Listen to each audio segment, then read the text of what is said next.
Okay, so let's solve this question, which is a very simple question.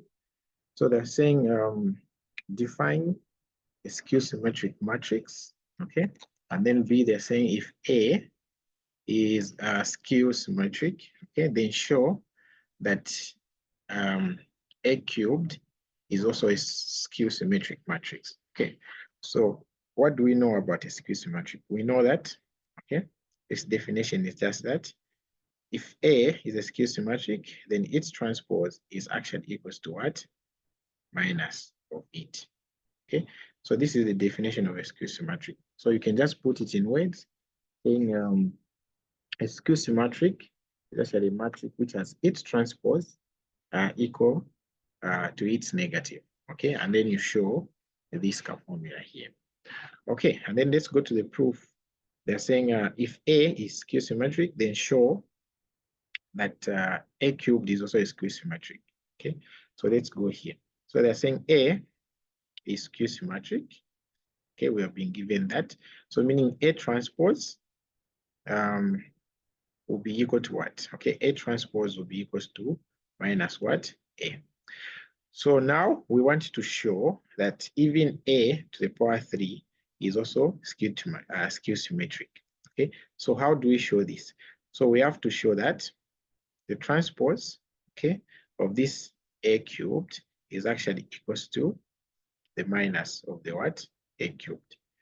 Okay, so this is the part that we want to show here. If A to the power 3 is skewed symmetric, then we have to show this. So how can we do that? Okay, so we'll start from this definition here.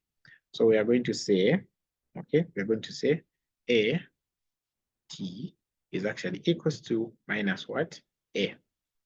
And then from here, I'm going to cube both sides. So I'm going to say A to the power T, and then I'm saying to the power 3 is equals to minus, okay, and then I say cubed, okay. So I've introduced this cube on both sides, okay. So on this side, okay, on this side, we can actually use the laws of indices to take this 3 and bring it inside the brackets, and then this t outside. So I'm going to have IA to the power 3, and then the t outside, okay. We can exchange these powers by the power of indices. And then on the other side there, what am I going to do? Okay, on the other side,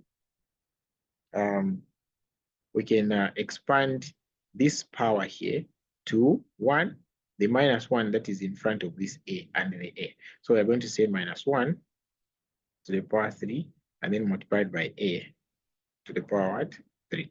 Okay, so this is the same as this, guys. Okay, and then from there, what can we see? Okay, we can see that minus 1 to the power 3 is still going to be a minus 1.